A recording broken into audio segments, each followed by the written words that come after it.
The letter trembled in Yuki's frail hands as thunder cracked outside the paper-windowed dojo. She hadn't seen her father in 22 years, not since the winter he vanished without explanation, leaving behind silence and shame. Now, on the day of his funeral, she held his final words. Her breath caught as she read the first line. "If you're reading this, I'm already ashes, but your anger is alive, and that's my fault." Her hands shook. Outside, her son Hiroshi played alone, unaware that the man they'd just cremated had once tried to kill himself in that very courtyard. The wind groaned against the cedar walls. "I ran, Yuki," her father had written, "because I thought breaking your heart early was kinder than watching you become me." Her knees gave way. That one sentence cracked something ancient in her. What? Not just grief, but betrayal. The kind only blood can deliver. That night, she wouldn't sleep. That night, a story buried by generations would awaken in her bones. Yuki didn't attend the ceremony. She stood by the rain-darkened window and watched as her cousins carried his urn to the family altar. She thought she would feel something, relief, rage, even closure. But all she felt was the bitter weight of what was never said. Her father had been a stern man, silent during dinners, gone before sunrises, and always more myth than human. To the village he was a war hero. To her he was the ghost who lived down the hall. Her mother used to say, "You can't fix what's missing if you pretend it was never there." Yuki never understood that until now. The boy tugged at her sleeve. "Who was grandfather?" Hiroshi asked. She couldn't answer. Her throat closed. "Someone who forgot how to be loved," she finally whispered. Outside, the wind whistled through bamboo groves. In that moment, Yuki felt a vow rise inside her. Not to forgive, not yet, but to remember everything he tried to erase. There was a drawer her father had once forbidden her to open. It sat at the bottom of his old chest, sealed with a rusted clasp. That evening, long after the ceremony ended, Yuki opened it. Inside, beneath a faded sash and a wooden prayer bead, she found a small journal wrapped in silk cloth. The pages smelled of cedar and ash. Each entry was dated. The first read, "Today I nearly struck her, my own child. I locked myself in the shed until the rage passed." Her breath caught. The entries unraveled a man she didn't recognize, one filled with fear of becoming his own father. He had tried, she realized. Failing doesn't mean never trying. The pages bled with shame, discipline, small victories, deep remorse. He had been writing to himself, or perhaps to her. A legacy not of glory but of battle, fought in silence. She closed the book gently, no longer trembling. That night, Yuki didn't dream. She stared at the ceiling while the wind whispered truths her father never said aloud. Her mind replayed every cold morning, every slammed door, every meal eaten in silence. But this time, each moment came with an echo from the journal, a line of regret, a fear confessed, a discipline enforced. Her memory wasn't erasing his failures, it was reinterpreting them. She remembered the time he struck her wooden sword from her hand in training. She had cried. He'd walked away. But the journal said, "I broke her spirit that day. I broke mine too." She had lived a life judging a man by the absence of love. But now, she saw a man terrified of himself. A man who passed down silence like it was safer than truth. She turned her head toward Hiroshi's room and felt something change. She wouldn't raise him with silence. At sunrise she went into the dojo alone. The same space where her father once trained until his hands bled now stood still. Dust danced in amber light. Yuki placed the journal on the floor and bowed, not to forgive him, but to honor the battle he fought in silence. She drew the wooden sword from the rack. It felt heavier than she remembered. As she moved through the forms he once taught her, tears streamed without sound. She understood now. Pain can be passed down like a tradition, but so can healing. She moved faster, stronger, each step cutting through the morning stillness. When Hiroshi peeked in, she didn't stop. She looked him in the eye and nodded. He stepped inside. That day, the story didn't end. It was rewritten. With breath.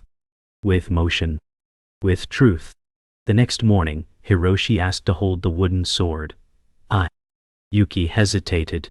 The last time a child in her family held that weapon, it was to earn love. But Hiroshi's eyes weren't seeking approval. They were seeking connection. She handed it to him slowly. "This isn't for hurting," she said softly. "It's for remembering." He mimicked her stance clumsily, but with a kind of reverence that felt ancient. Yuki watched him move, his feet unsure, his grip light. And she saw herself at his age, eyes desperate, heart tight with the need to be seen. Her father had never corrected her. He only punished silence with more silence. But Yuki placed her hand gently on Hiroshi's shoulder. "Breathe first," she whispered. His shoulders relaxed. That moment, small, quiet, almost nothing, was everything. The chain had been broken. For the first time in generations, discipline didn't carry fear. It carried warmth. Later that day, Yuki visited her mother's grave for the first time in years. The stone was cracked, moss curling in the crevices. She knelt and placed the journal beside a faded flower. "He didn't know how to love," she whispered. "But I think he tried." Her mother had endured a man who said little but expected much. A man who fought wars abroad and waged quieter ones at home. Yuki remembered her mother's tired smile, the way she stayed silent after arguments, the way she always stood between them like a shield. She hadn't just protected Yuki. She'd protected the version of him Yuki needed to believe in. "You weren't weak," Yuki said through tears. "You were the bravest of us all." The wind brushed through the cemetery trees like her mother's touch. For the first time, Yuki wept for the woman, not just the pain she'd left behind. Back home, Yuki opened the family chest once more. Beneath layers of robes and ceremonial items lay a faded scroll. The handwriting was familiar, her grandfather's. It was a code of conduct, not for war, for life. Each line written in brushstroke precision: "Speak less, but mean more. Strike never from pride. Pain passed down becomes blade or balm. Choose." Yuki realized this was the code her father had failed to follow. Or maybe he had followed it and broken anyway. Maybe no code can save a man from himself. But here it was, preserved, carved into lineage like bone. She pressed the scroll to her forehead, as warriors once did. The scroll wasn't truth. It was a mirror. It only reflected what you chose to see. And for Yuki, it no longer reflected shame. It reflected beginning. When Hiroshi found her there still staring at the scroll, he asked, "Is that from the samurai?" Yuki nodded. "Your great-grandfather wrote this, before war changed him." The boy leaned closer, running his finger along the delicate ink. "Did he fight with swords?" She smiled faintly. "Yes, but his real war was inside." The boy blinked, trying to understand. Yuki continued, "Being strong isn't just about winning fights. Sometimes it's about choosing not to pass on your pain." He tilted his head. "Like you." Her throat tightened. She wanted to say no. She wanted to say she was still filled with rage and regret. But instead, she nodded. "I'm trying." And that was the truth. The only sword she carried now was her honesty. And maybe that too was a kind of warrior's path, cutting through silence, one word at a time. That night, after Hiroshi slept, Yuki lit a candle in the dojo and sat cross-legged, the scroll and journal beside her. She didn't read them. She just breathed. For years, silence had been a prison. Now, it was a choice. In that stillness she felt her father's footsteps echo not in anger, but in effort. She whispered a word she hadn't used in decades. "Father." It didn't hurt this time. It felt like lighting incense in a room long locked. Her grief no longer thrashed. It bowed. She placed both the scroll and journal in a wooden box and sealed it. Not to forget. To preserve. For Hiroshi. For someday. Yuki stood, picked up her sword, and walked outside under the moonlight. Alone, but not abandoned. The curse wasn't broken in battle. It was broken in breath, in pause, in refusal to pass the wound forward. 3 days later, Yuki's uncle arrived unannounced. He bowed at the threshold, face worn, and eyes distant. "He left me nothing," he said. "Not a word." Yuki studied him. He had always been the loud one, always laughing too quickly, drinking too much at family gatherings. But today, his voice trembled. "You were the daughter. I was just the shame he couldn't fix." Yuki opened the wooden box slowly, and handed him the scroll. His hands shook as he held it. "I remember this," he whispered. "He used to read it to us before Mother died." Silence hung between them like a fog of old hurt. "He made me feel like I was never enough," the uncle confessed. "Even when I followed the code." Yuki said quietly, "Maybe he thought shame would make you stronger." Her uncle nodded. "Instead, it made me disappear." The war inside their family had never ended. It had just changed weapons. They sat in the courtyard as dusk painted the sky in sorrow. The uncle held the scroll close to his chest. "He hit me once," he said, voice brittle. "And then he cried for an hour, but never said sorry." Yuki said nothing. "Some stories don't need fixing. They only need to be heard. I thought if I became like him he'd be proud," he continued. "So I learned to yell. I learned to vanish. I hurt my own son the same way." A pause. "Then, he doesn't talk to me anymore." The silence wasn't cold. It was weighted. Yuki looked at him, her voice soft but steady. "Do you want to break the chain?" Her uncle laughed once, dry and bitter. "I don't know how." Yuki took his hand. "Then sit with me, and we'll not know together." Healing, she realized, didn't come in answers. Sometimes, it came in presence. In finally being seen. The next morning, Hiroshi asked, "Who's that man?" Yuki replied, "My uncle, your great uncle." The boy stared. "Why does he look so sad?" Yuki paused. "Because some people carry their pain too long, and it gets heavy." Hiroshi looked thoughtful. "Did Grandpa hurt him too?" Yuki nodded slowly. "Yes. In ways words can't always explain." Hiroshi frowned. "Is that why he sleeps in the shed?" She looked away. Her uncle had refused the guest room. Said he didn't deserve comfort. That shame ran deep, rooted in culture, in silence, in old rules no one ever questioned. "He's learning," she said. "It's hard for grown-ups sometimes." Hiroshi nodded. "Maybe I can draw him something." Yuki smiled through misty eyes. "That would help more than you know." And just like that, in crayons and paper, a child did what generations couldn't. He gave grace without judgment. That afternoon the uncle stood before the family altar, Hiroshi's drawing in his hand. It showed him smiling next to Yuki and her son, under a giant sun. He chuckled once, then his face collapsed. "No one ever drew me happy before," he said. His voice cracked. Yuki stood beside him. "Then maybe it's time you let yourself believe it." He placed the drawing beside the urn, gently. "Brother," he whispered to the ashes, "you broke me. But I broke myself trying to be you." A silence followed that felt sacred. "This boy," he continued, glancing back at Hiroshi, "sees what I couldn't." He turned to Yuki. "You've done more than forgive him. You've redefined him." She didn't reply. She just bowed, deep, honest, full of sorrow and strength.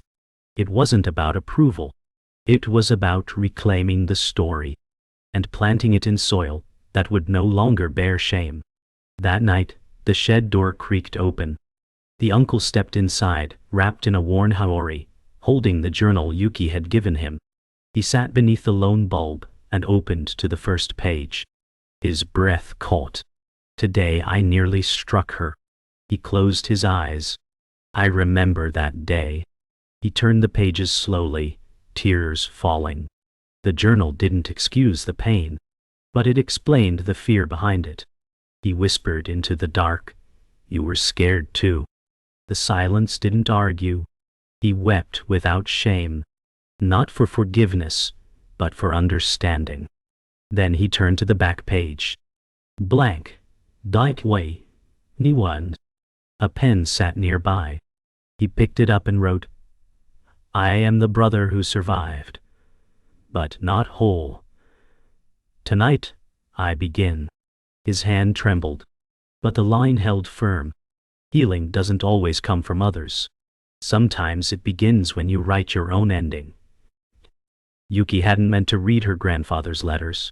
They were tucked deep inside a second scroll case, brittle and yellowed. But the wind knocked the shelf that morning, and the scrolls spilled open. Her hands moved on their own. The first line shattered her. I beat my son today, for speaking truth. Her breath caught. The son was her father. Each letter unfolded a pattern: punishment, regret, silence. Over and over. I taught him the code, but I never showed him mercy. Yuki clutched her stomach. It wasn't just her father who failed. He had inherited failure. In these letters was a map of generational wounding, each man warring with the shadow of the last. She realized something cruel. The more they feared becoming like their fathers, the more they did. Pain wasn't passed by accident. It was a ritual. And now, she saw it from its origin. She showed the letters to her uncle that evening. He didn't read them, he couldn't. Just stared at them like a mirror that burned. So it started before us, he said hollowly. Maybe before him too. The pain etched into his face wasn't just for his brother. It was for the boy he once was. He used to cry at night, her uncle whispered. I thought it was because of war, but maybe it was because of his father. Yuki placed a hand over his. You were just a child. He shook his head. I wasn't brave enough to stop it. She leaned closer. Neither was he. That's what broke him. The room fell quiet, not empty but sacred. They weren't just talking about history. They were naming ghosts. Ghosts that had ruled their bloodline in silence. That night, Yuki didn't try to heal him. She just listened. And that was enough. Later, Hiroshi asked, Why are you all so sad lately? Yuki looked at her son, his innocence almost cruel. Because we're remembering things we didn't want to remember. He nodded slowly. Like bad dreams. She smiled faintly. Yes, but dreams you wake up from and still feel in your chest. He sat beside her, holding a paper crane he had folded. Can I give this to Grandpa's spirit? Her heart clenched. Of course, she whispered. That night, they walked to the family altar together. Hiroshi placed the crane beside the urn and bowed deeply. Then he whispered, You can rest now, we're okay. Yuki watched the boy walk away and felt tears fall, not from grief, but from recognition. The child wasn't just healing. He was leading. Somehow, he understood what the men before him never could. Peace doesn't come from being right. It comes from letting go. That evening, Yuki stood alone in the courtyard. She held the last letter in her hands, the only one her grandfather addressed directly to her father. It was unopened. She had no right, and yet, she opened it. One line stood out like a wound. You became what I feared because I feared you'd become me. Yuki sank to her knees. The men in her family weren't cruel by nature. They were afraid of themselves, of failure, of softness. Their silence wasn't strength. It was armor, and that armor cut deeper than any blade. She burned the letter, not out of anger, but as a ritual of release. The ashes floated upward, gray against the night sky. She whispered, No more. It wasn't forgiveness. It was refusal to carry pain that was never hers to begin with. The cycle had a name now, and she chose not to answer it. She returned to the dojo one last time before dawn. This time, not to train. Just to sit. The wooden floor creaked under her, as if remembering footsteps. She closed her eyes and let the silence hold her. In it, she heard everything.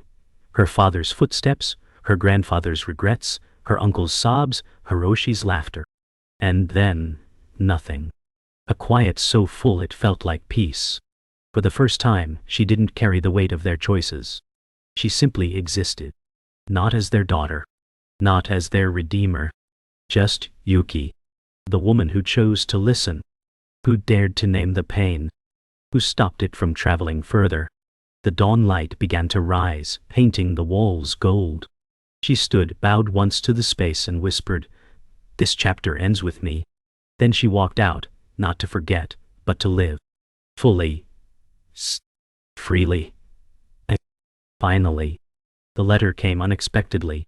A distant cousin in Kyoto had found another box, one that belonged to Yuki's great-grandfather before the war. Inside were photos, a pocket-sized katana, and a final unsent letter addressed to "The son I failed." Yuki held the letter as if it were a living thing. Her hands trembled again, not with grief this time, but anticipation. It read, "If you grow up bitter, it's my doing. But if you find love, it's your defiance." Her eyes filled. Every man in her bloodline had carried the weight of someone else's unfinished sentence. But here at last was one man's admission. Not strength. Not honor. Just accountability. "I taught you the code," it continued, "but not the kindness beneath it." Yuki looked to Hiroshi, who now practiced kata without fear. She realized this wasn't just a letter. It was the final wound bleeding out truth. That night, she read the letter aloud to her uncle. His face crumpled as each word reached into the hollow places inside him. "So he did know," he said through clenched teeth. "He knew he failed us." Yuki placed her hand over his. "He also hoped we wouldn't repeat it." Her uncle closed his eyes. "It's strange. I hated him so long, I forgot I wanted his love first." That truth was the sharpest blade. Not the violence. Not the silence. But the unmet longing. "What do I do with this?" he asked. Yuki looked at him, tears unshed. "Write him back," she said. "Say everything he never let you say." He stared at her like she'd offered him permission to breathe. In that moment, the code was no longer a rulebook. It was a conversation, between ghosts, between bloodlines, between broken boys, finally finding their voice. In the days that followed, the uncle wrote obsessively. Page after page poured from his hands, apologies, memories, confessions. Not all were fair. Some were furious. But they were real. Yuki watched in silence, never interrupting. On the third evening, he handed her the stack of pages. "Do I burn them?" he asked. "Or bury them?" She read the first lines and shook her head. "You don't destroy truth," she said. "You preserve it, for the next boy who needs to know he's not alone." He placed the pages in the family chest beside the scroll, the journal, and the letter. "Then this," he whispered, "is our shrine of sorrow and survival." Yuki nodded. "And our offering is honesty." For the first time, their legacy wasn't forged in fear. It was handwritten, raw, unfiltered, sacred. Not history rewritten, but reclaimed. Hiroshi found the shrine days later. "Can I read it?" he asked. Yuki hesitated. He was still so young. But then she nodded. "One page only," she said. He chose a page at random. It read, "I was afraid of the silence, so I screamed." The boy blinked. "That's sad," he said. "But kind of true." Yuki asked gently, "Have you ever been so scared you wanted to yell?" He nodded. "Last year when you left me at school." She smiled, surprised. "I didn't know. I didn't say," he admitted. She hugged him tightly. "Next time, tell me, even if your voice shakes." In that hug, the ghosts dissolved. What once passed as obedience was now presence. What once passed as strength was now softness. She hadn't just healed her story. She had taught him how not to bury his. On the seventh day, Yuki led Hiroshi into the dojo. "Today you'll teach me," she said, handing him the sword. He stared in disbelief. "But I'm not ready." She smiled. "Neither were they. But they never said it. You just did." That's power. He bowed and took his stance. His movements were unsure, messy, human.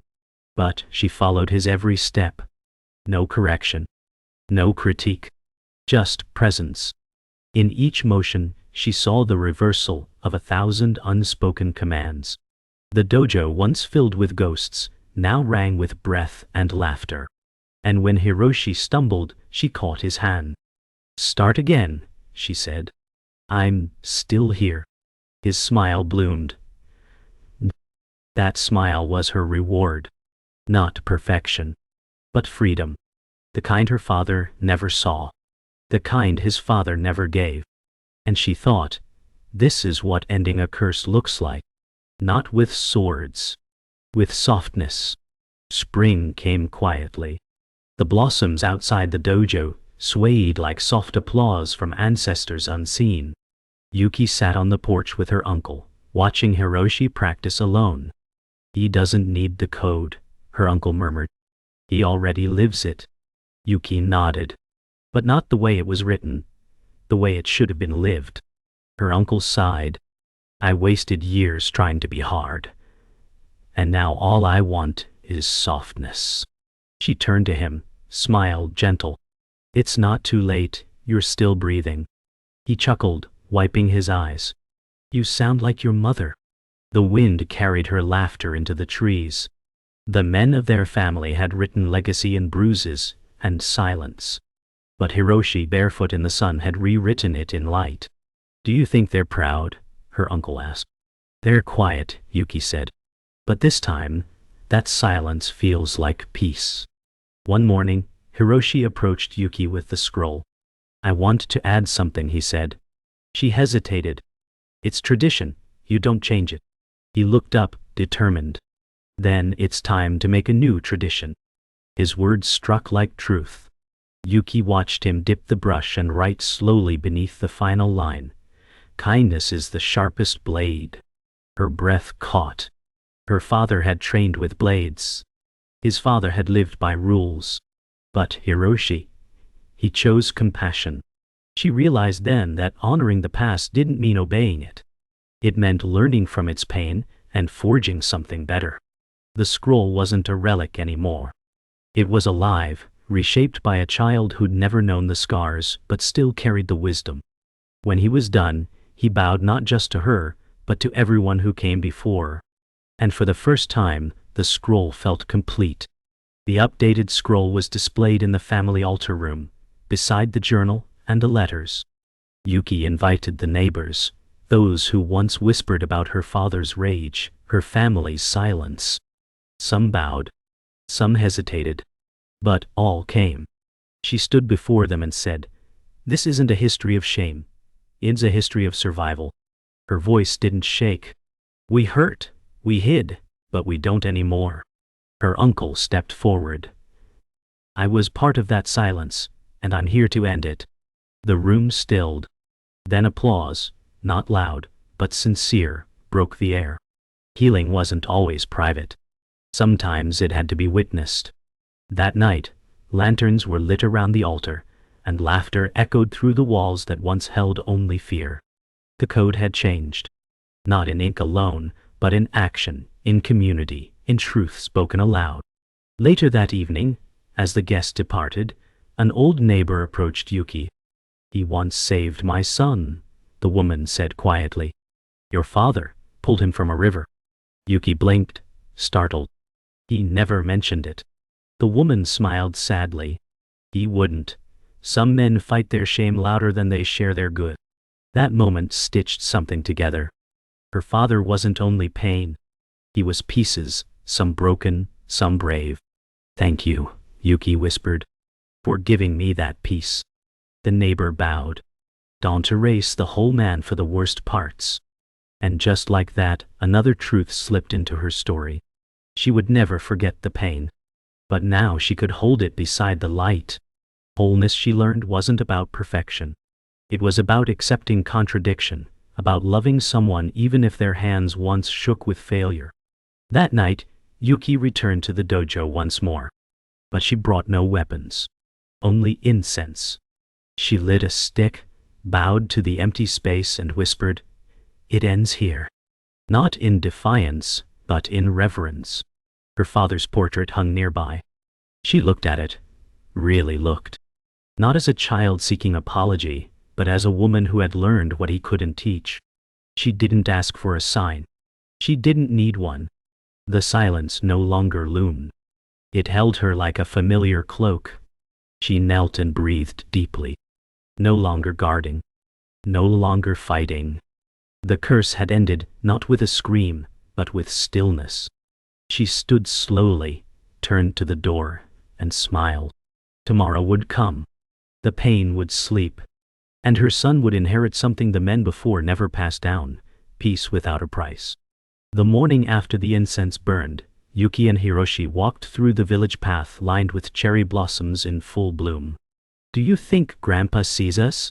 Hiroshi asked. Yuki looked up at the drifting petals. "Maybe, but even if he doesn't, we carry him." Hiroshi ran ahead, laughing beneath the trees. Yuki slowed. The laughter echoed like a language she hadn't heard in decades, one unburdened by guilt, unchained from duty. She passed an old stone where she and her father once sat in silence. This time, she placed her palm upon it and whispered, "We're okay." The wind stirred the blossoms into a soft spiral around her. It wasn't forgiveness. It was release. She didn't need to rewrite him. She only needed to walk differently than he had. And she was. Every step forward made the silence behind her gentler. At home, Hiroshi showed her a drawing. 3 figures holding hands beneath a sun. Hiroshi, Yuki, and her father. "He belongs with us, right?" he asked. Yuki stared at the picture, her voice caught in her throat. "Yes," she finally said. "He always did. He just didn't know how to stay." She pinned the drawing beside the scroll. No place for judgment. Just presence. Just remembrance. She realized children don't need perfect ancestors. They need stories told in full. Pain, while. Effort, failure, hope. The truth was messier than legacy, but it was real. Hiroshi looked at her. "Can we visit his tree again?" She nodded. "This weekend." And in that answer, there was no dread, just a promise. To return. To remember. Without weight. Without chains. Just memory, like river water, sometimes still, sometimes cutting, but always moving. The scroll now bore generations. Lines of fear, of power, and finally, of compassion. Guests continued to visit. Some came to pray. Others came to speak. But all came to witness. One elderly man said, "I knew your grandfather. He never smiled like your son does." Yuki bowed. "That smile is his inheritance." The man nodded, moved. "Then he's given more in death than in life." That night Yuki traced each line of the scroll with her fingertip. Not as a scholar. As a daughter. A mother. A bridge. Her story had no heroes. Just people who dared to tell the truth louder than tradition. The scroll wasn't a relic anymore.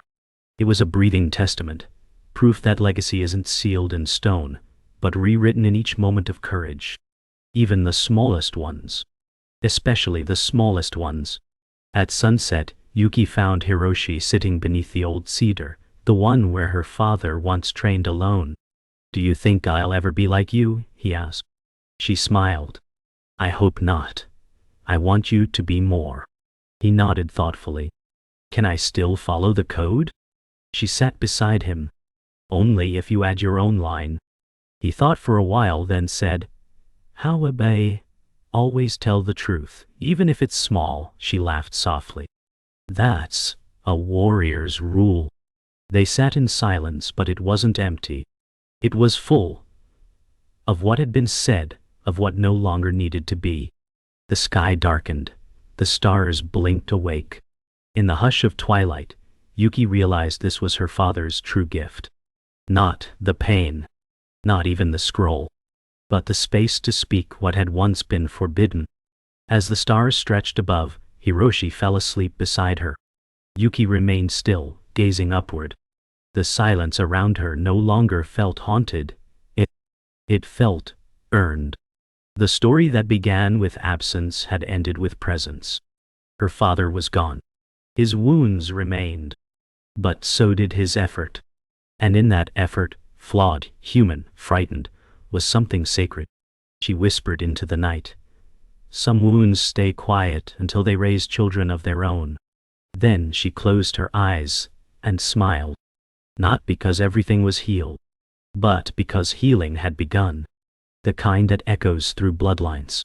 The kind that doesn't scream or demand, but whispers from mother to son, from silence to voice, from shame to truth. The legacy wasn't a sword. It was a whisper. And Hiroshi would carry it, not as armor, but as wisdom.